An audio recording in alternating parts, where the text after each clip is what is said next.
아멘. 주의 이름으로 여러분들을 사랑합니다. 한 주간 동안 잘들 지내셨죠? 사시는 동안 아마 갈등도 좀 있었겠죠? 네. 어쩌면 부모 자녀 간에 적당한 긴장도 좀 있었을 것 같습니다.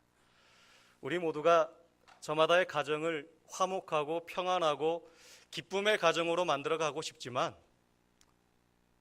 우리들이 살아가는 일반적인 가정의 모습은 걱정이 있고 불안이 있고 또 적당한 긴장이 있고 또 그러면서 그 속에서 회복이 일어납니다. 예수님께서 제자들과 사셨던 그 3년의 시간 동안 제자들에게 다양한 비유의 말씀을 들어서 제자들을 가르치셨어요. 그 중에서 예수님께서 하신 비유의 말씀 중에 가장 길게 비유로 말씀하신 부분이 누가복음 15장 11절부터 32절까지 나오는 이 두 아들의 비유입니다. 일명 우리가 알고 있는 탕자의 비유의 말씀이죠. 가장 길게 설명하신 말씀입니다. 이 비유에는 우리가 잘 알고 있는 것처럼 두 아들이 나옵니다. 그리고 한 아버지가 나와요.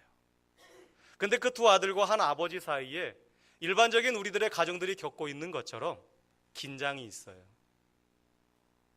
아버지와 둘째 아들 사이에 팽팽한 긴장이 흐릅니다. 그리고 아버지와 첫째 아들 사이에 갈등이 생겨요. 그러면서 그 속에서 회복이 이루어지는 말씀이 오늘 예수님께서 제자들에게 하신 이 말씀입니다. 하나님의 택함 받은 우리 자녀들이 살아가는 가정은 어떤 모습의 가정이어야 될까? 우리 믿음의 가정들에게 필요한 것이 뭐 어디 한두 가지겠습니까? 이것도 필요하고 저것도 필요하고 필요한 것이 많이 있는데 우리가 모든 것을 다 가질 수는 없지만 반드시 있어야 될 것은 우리가 분명히 가지고 있어야 되는데 오늘 이 말씀을 통해서 우리 믿음의 성도들의 가정이 반드시 가지고 있어야 될 것, 하나님께서 우리 믿음의 가정들에게 주시는 은혜가 무엇인지 잠깐 그 몇 가지를 살펴보려고 합니다. 우리가 주일을 보면은 전도할 때 이런 말씀하시는 분들을 참 많이 보게 됩니다. 우리 교회 오시면 사업이 번성합니다. 들어보셨나요? 우리 교회 오시면 아들 낳습니다. 우리 교회에 오면 기도 응답이 빠릅니다. 뭐 LTE급인가요? 제가 마지막으로 기도 응답이 빠른 교회라고 이렇게 승합차에다가 붙이고 다니는 모습을요, 제가 제천에서 봤어요. 제가 그것을 딱 보면서 우리 교회는 기도 응답이 빠른가? 느린가? 순간 고민을 했습니다. 제가 몇 번을 봤어요. 근데 그 교회 이름은 생각이 나진 않아요. 근데 이제 그것을 보면서 어떻게 기도하면 기도 응답이 빠르고 어느 교회 가면 기도 응답이 빠르고 어느 교회 가면 거기는 LTE고 어디 교회 가면 거기는 2G 폰이고 뭐 그런가요? 네, 그래서 제가 그것을 보면서 문구 하나를 쓰더라도 아니면 전도할 때 하는 말 한마디도 우리가 기복적인 것이 아니라 정말 복음적으로 전해야 되겠다라는 그런 생각을 다시 한번 해보게 됐습니다. 우리가 예수를 믿으면 만사 오케이, 만사 형통인 줄 알아요. 또 그리고 그렇게 전도도 많이 합니다. 근데 과연 그랬던가요? 오늘 본문 말씀은요, 오늘 본문 말씀에서 예수님께서 비유로 하신 이 말씀 속에는 하나님께서는 우리들에게 실패를 허락하시는 하나님의 모습을 우리들에게 말씀하고 계세요. 네, 실패. 하나님은 하나님의 자녀들이 실패하는 것을요, 허용하세요. 하나님께서 막 나서셔가지고 실패하지 못하도록 다 막으시는 것이 아니라요, 하나님께서 택하신 자녀들이 때로는 실패하도록 그냥 내버려 두신다는 것입니다. 오늘 비유의 아버지는 하나님이시죠. 이것은 뭐 누구라도 부인할 수 없는 전통적인 신학의 해석입니다. 여기서 말하는 아버지는 하나님이십니다. 이 아버지는요, 둘째 아들이 길을 쓰고 아버지 죽고 난 다음에 물려받을 유산을 땡겨달라고 할 때에 이 아들이 이것을 가지고 가서 어떤 삶을 살지를 뻔히 알고 있었어요. 그런데도 이 아버지는 그 아들에게 유산을 먼저 줍니다. 아들이 너무나 간절히 원하니까. 우리도 그런 고집들 좀 있잖아요. 안 된다고 해도 안 되는 이유를 100가지 200가지를 들어도 자기의 그 고집 하나로 내가 원하는 이유 한 가지 때문에 끝까지 달라고 고집하는 경우가 있잖아요. 결국 이 아버지가요, 이 둘째 아들의 마음을 다 알고 있으면서도 그 둘째 아들의 요구대로 그렇게 줍니다. 두둑한 주머니를 찬 아들은 처음엔 뭔가 잘 될 것 같았죠. 붙은 마음을 안고 집을 떠나갑니다. 그런데 결국은 어떻게 됩니까? 아주 쓰디쓴 정말 비참한 실패를 경험하게 됩니다. 완전히 실패하고 먹을 것조차 없어가지고 남의 집을 전전긍긍하며 구걸하는 그러한 모습으로 전락하고 맙니다. 여기서 우리가 갖게 되는 의문 하나죠. 왜 아버지 하나님, 사랑의 하나님이라고 하시는 아버지께서 왜 실패를 허락하실까? 그냥 실패하지 않게 하시고 하나님께서 모든 것 다 아시니까 끝까지 하나님께서 우리를 막으셔가지고 실패하지 않도록 하나님께서 해주시면 안 되나? 왜 굳이 우리를 실패하게 하시지? 라는 의문이 듭니다. 그런데 거기에서 우리가 조금 더 생각을 해보면요, 자, 오늘 말씀 속에서 둘째 아들이 실패했을 때 비로소 무엇을 생각합니까? 멀리 세상에서 자신의 만족과 행복을 찾으려 했던 그 둘째 아들, 그랬던 아들이 실패한 그 자리에서 아버지를 생각을 합니다. 지금까지 아버지가 자기에게 행복이요 평안인 줄 몰랐잖아요. 그런데 그 실패의 자리에서 아버지 품을 그리워합니다.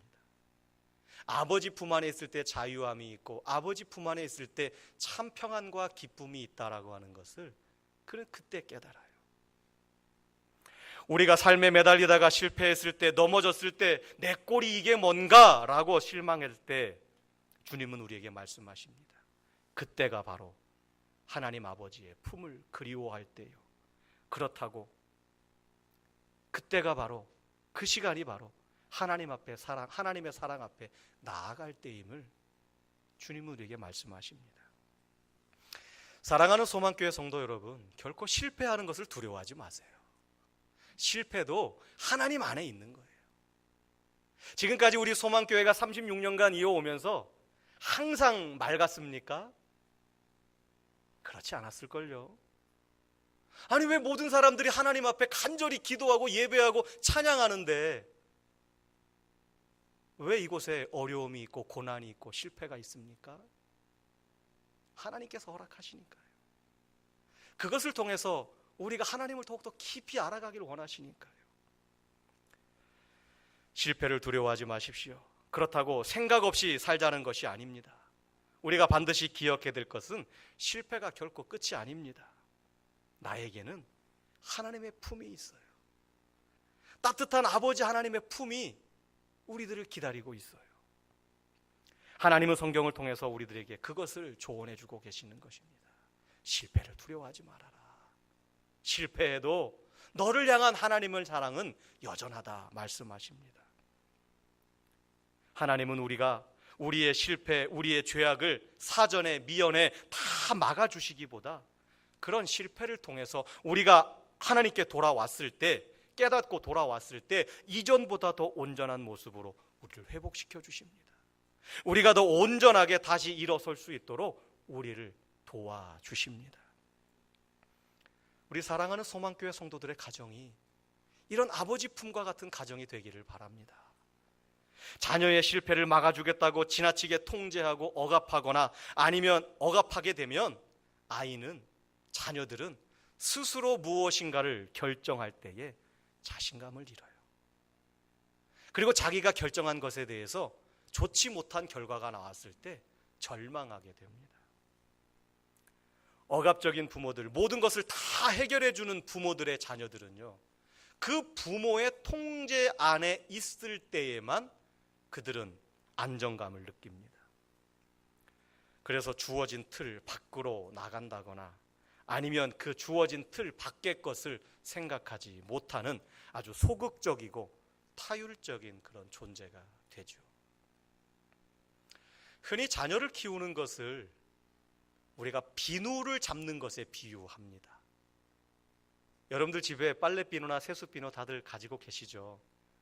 어떻게 그 비누 잡기가 쉽습니까? 살짝 잡아보려고 하면 쑥 미끄러지고 쑥 미끄러집니다. 그래서 아예 꽉 잡아보려고 하면은 그래도 푹 하고 튕겨져 나가버립니다.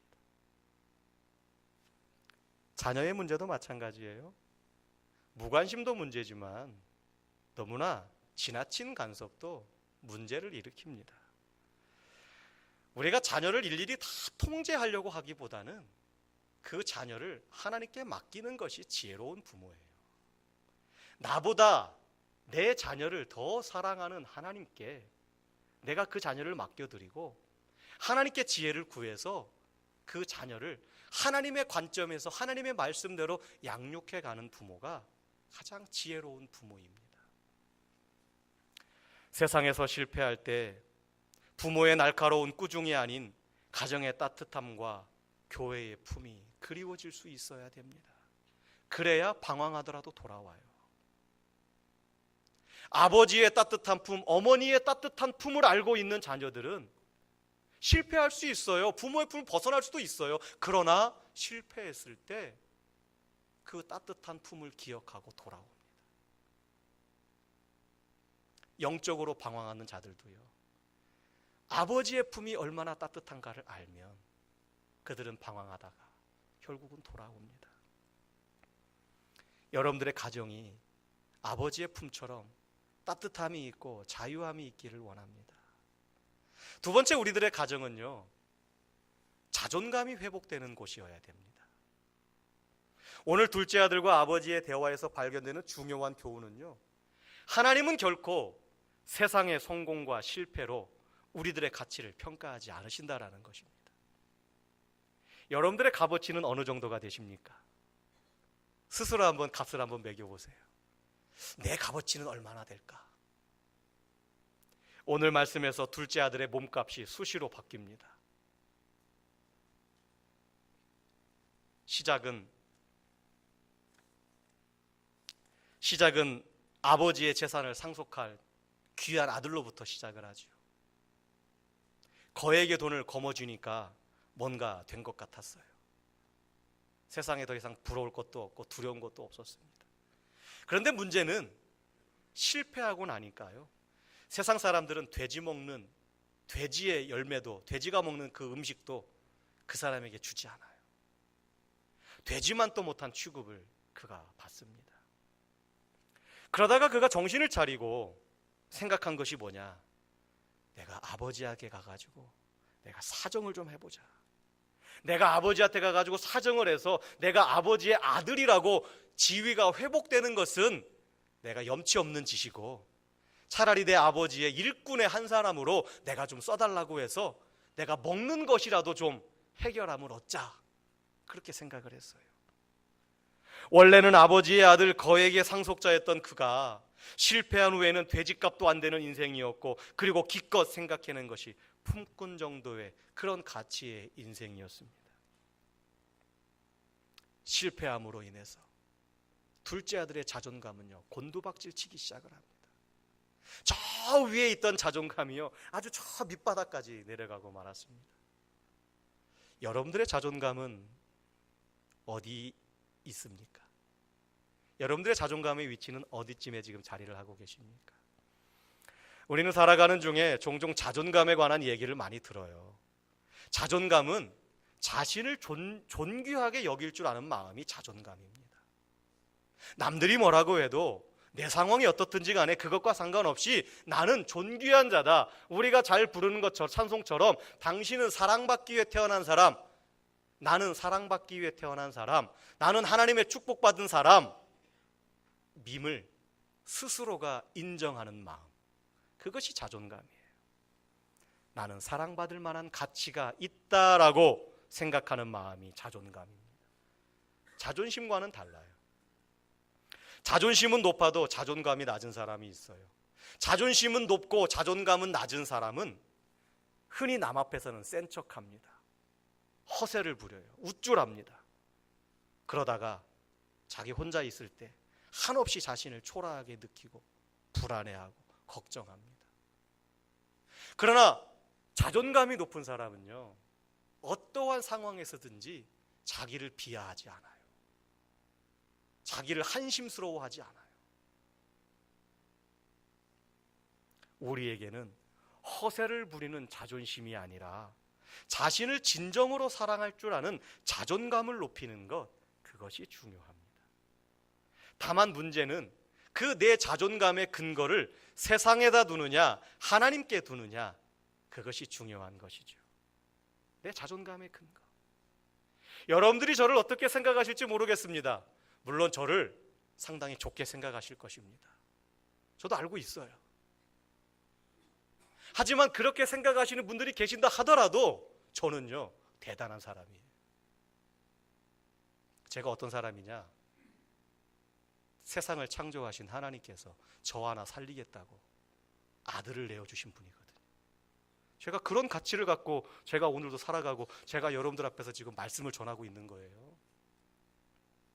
학력으로 따지자면은야, 저 별로 변변치 못합니다. 사실은 제 마음은 박사과정까지 공부하고 싶은 마음은 있어요. 근데 지금은 논문 쓰는 것이 싫고 공부하는 것이 싫어서 그냥 쉬고 있어요. 대학원도 제대로 마치지를 못한 게 있어요.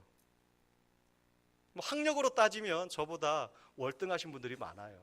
세상적인 경험요, 제가 해본 거라고는 목사밖에 없어서 저는 세상 물정도 잘 몰라요.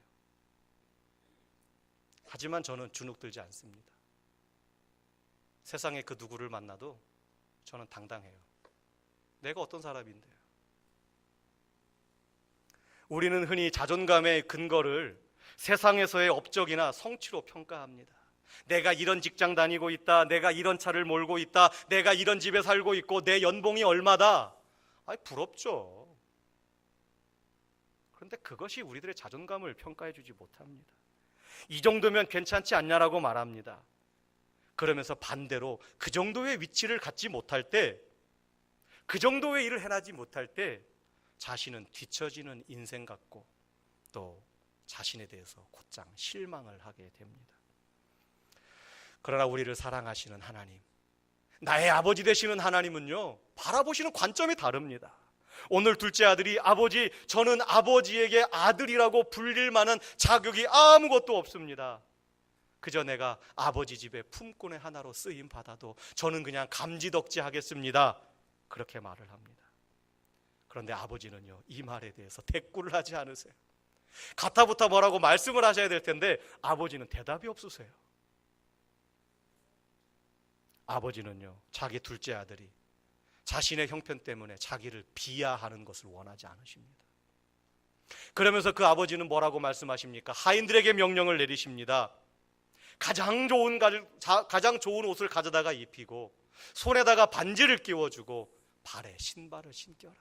얼마나 비참했으면 신발도 없이 그냥 그렇게 돌아다녔을까요? 진짜 거지 중에 상거지의 모습으로 지금 아버지 앞에 온 겁니다. 자신이 자신의 처지를 보니 참 어이가 없는 거예요. 아버지한테 유산 먼저 달라고 할 때는 그 당당함이 있었는데 아버지께서 주신 그 재산 다 날리고 몸도 처량하고 행색도 말이 아니다 보니까 자신에 대해서 비참했어요. 그러나 아버지는 그거 신경 쓰지 않습니다. 좋은 옷을 입히게 하시고 가락지를 끼우게 하시고 발에 신발을 신겨줍니다. 무슨 뜻입니까? 너는 결코 품꾼이 아니라 너는 실패를 했어도 너는 여전히 나의 존귀한 아들이다. 너는 여전히 존귀한 내 아들이다. 네 모습이 어떠하든지 간에 너는 내 아들이야 라고 말씀하시는 것입니다. 세상은 실패 때문에 개 되지만 또 못한 인간으로 취급했지만 아버지에게 그 아들의 가치는 변함없이 존귀한 것이었습니다. 그 아버지에게는 그랬어요. 오늘 예수님의 이 비유의 말씀은 우리가 가정에서 자녀들을 어떻게 키워야 될지를 알려줍니다. 세상은 우리 아이들의 가치를 성적이나 연봉이나 직장이나 스펙 등으로 평가합니다. 그것의 많고 적음, 높고 낮음에 따라 세상에서 자녀들의 자존감이 달라집니다. 심지어 가정에서도 학교 성적이나 사회적 지위에 따라서 자녀들을 차별 대우하거나 다른 집의 자녀들과 비교합니다. 너는 왜 이 모양 이 꼴이냐? 옆집 자녀는 저런데. 그러면 그 집 자녀들을 자녀 삼으시던가요? 네. 그것이 부러우면 그렇게 하셔야죠. 하나님께서 나에게 이 자녀를 맡겼을 때는요, 감당할 만하니까 하나님께서 맡기신 거예요. 그런데 우리들은요, 내 자녀를 다른 자녀들과 비교하면서 한없이 깎아내려요. 막 비하시킵니다. 우리 아이들이 자존감에 큰 상처를 받아요. 무엇을 해도 용기가 없어요. 무엇인가를 하고 싶은 마음도 안 생겨요. 왜냐하면 내가 아무리 잘해도 다른 더 잘하는 친구와 비교하면서 나를 깎아내리시니까, 칭찬을 안 해주시니까. 성적이 좋을 때만 칭찬하고 좋은 대학이나 직장에 들어가야만 기뻐한다면 아이들은 자신들이 사랑받는 근거를 자기 자신에게서 찾는 것이 아니라 자기 밖에 있는 근거에서 찾으려고 애를 쓸 겁니다. 결국 세상에서나 가정에서나 자녀들은 사랑받기 위해서 몸부림쳐야 될 것입니다. 안식할 곳이 없어요. 안 그래도 세상에서 치열하게 살아가는데, 그래서 가정에 돌아오면 좀 쉬고 싶은데, 그냥 내 모습을 있는 그대로 내 엄마 아빠가 받아줬으면 좋겠는데, 위로해줬으면 좋겠는데, 집에 와서도 그러지를 못하니까. 우리 성도들의 기준은 달라져야 되지 않겠습니까? 우리 성도들의 가정은 달라져야 되지 않겠습니까? 오늘 비유에서 둘째 아들의 바깥 생활은 형편없었습니다. 사랑받을 만한 구석도 없었습니다.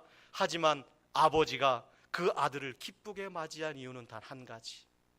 27절에 보니까 그 아들이 건강하게 돌아와서, 굳이 이유를 찾자면 그 아들이 건강하게 돌아왔다라는 거예요.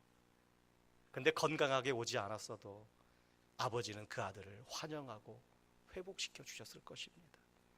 세상적인 기준으로는 둘째를 품꾼 취급해도 됩니다. 그러나 아버지는 여전히 존귀한 아들로 그를 맞아 주었습니다. 아버지는 그렇게 그 둘째 아들의 자존감을 회복시켜 준 것입니다. 우리 성도들의 가정은 자존감을 회복시켜 주는 곳이 되어야 됩니다.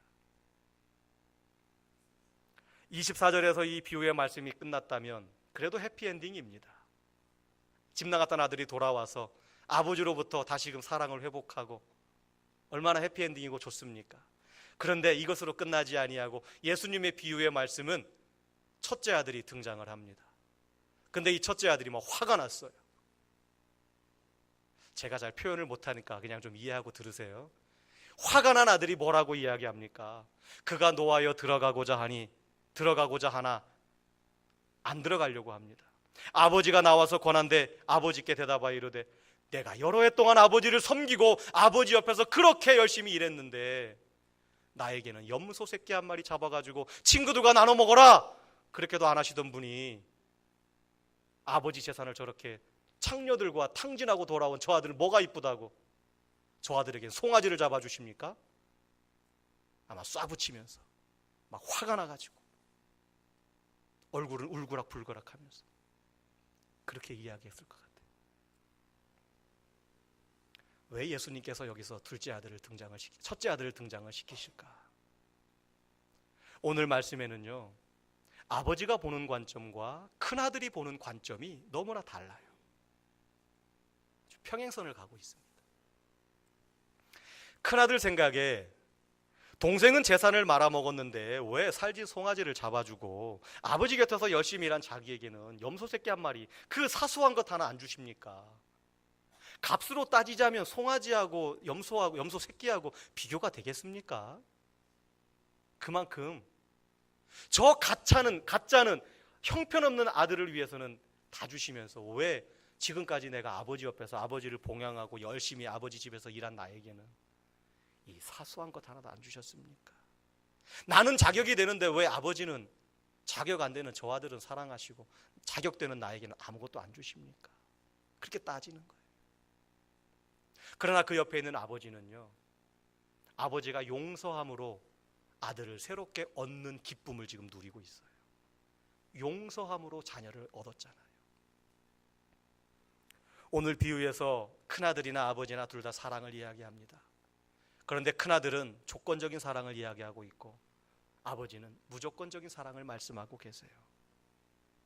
동생이 무슨 그런 대접받을 자격이나 있습니까? 자격이 있다면 내가 더 자격이 있지요. 사랑은 그것을 받을 만한 자격이 있는 사람이 받는 것 아닙니까? 라고 이야기합니다. 어쩌면 우리들도요, 이런 조건 있는 사랑, 그것이 어쩌면 우리들에게 더 익숙한지 모르겠습니다. 우리가 이런 조건적인 사랑에 너무나 많이 길들여져 있어요. 집에서도 아이들에게 말합니다. 맛있는 거 사줄게. 말을 잘 들으면. 그렇지 않아요? 우리가 자녀들에게 이야기하잖아요. 내가 너에게 선물 사줄게. 성적이 오르면. 그럼 자녀 성적이 오르지 않으면 옷도 안 사주실 겁니까? 성적이 오르지 않으면 학비도 안 대주실 겁니까?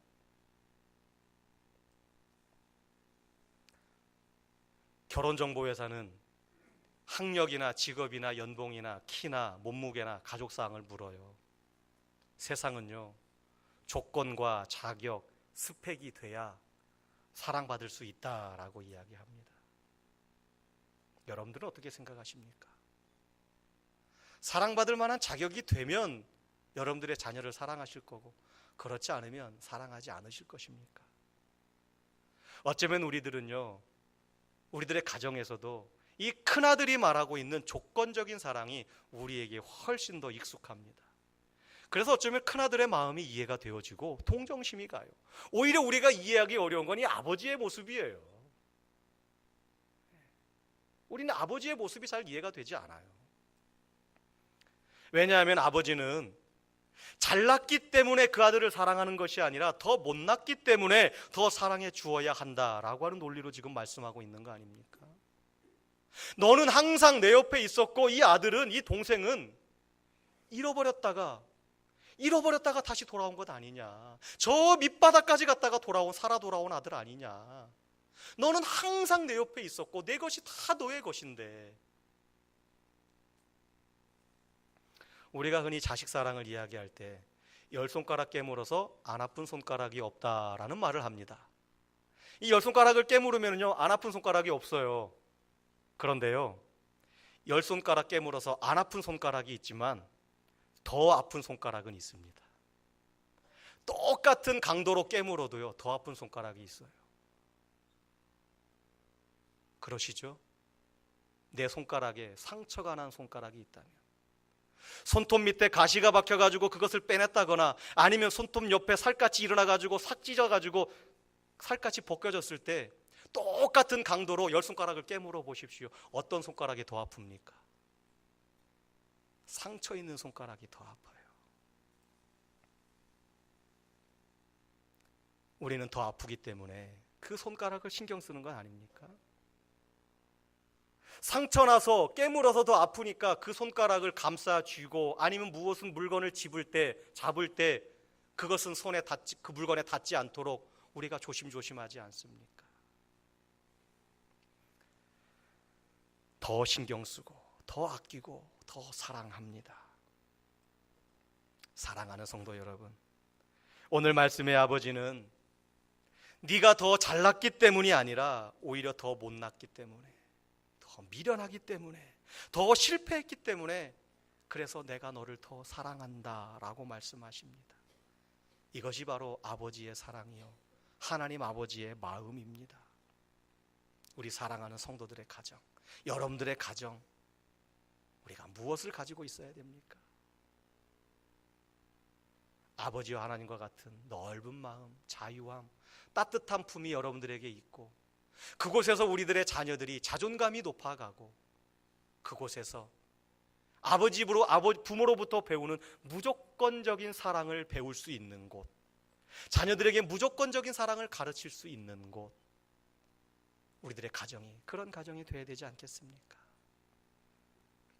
세상의 기준으로 움직여가는 가정이 아니라 하나님의 기준으로, 하나님의 마음으로 저와 여러분의 가정이 새롭게 바뀌어져 가기를 주님의 이름으로 부탁을 드립니다. 참 좋으신 아버지 하나님 감사합니다.